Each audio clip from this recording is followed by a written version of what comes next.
Hello, fellow drinkers at the Jolly Heretic. Resident poet here, and a hello again to those of us joining from History Debunked. Now, this week apparently is Sex Week at the Jolly Heretic, and consequently last night's stream concerned the whys and wherefores of back sex. A topic that some folk hold dear, those who like things in the rear. Tonight we will learn why these fellows yearn for practices best termed as queer. And perhaps on a related topic, Mr. Phillip Schofield, former host of ITV's This Morning programme, has been in the news over the last few days, and this prompted me to write a poem. So it's farewell to this morning's Phil. He's no longer top of the bill. Stunning and brave, young friends he did crave. It does make me feel slightly ill. And many years ago, when your resident poet was a boy and Phil worked at the BBC, his on-screen sidekick there was a certain Gordon the Gopher. Ah yes, poor old Gordon the Gopher.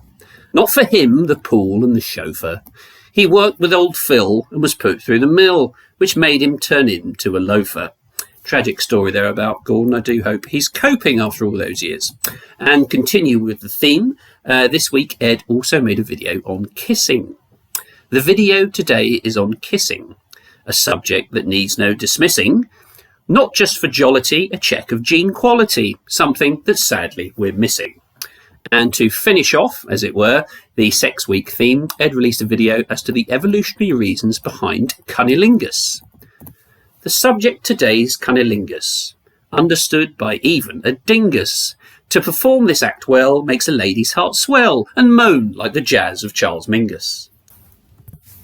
And there were one or two people in the comments section of Ed's video who suggested that this limerick was a bit tenuous or lacking in some way compared to the others.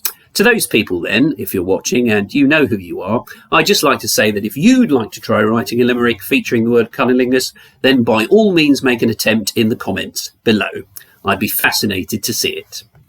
Now, on a lighter note, it's time for today's funny story.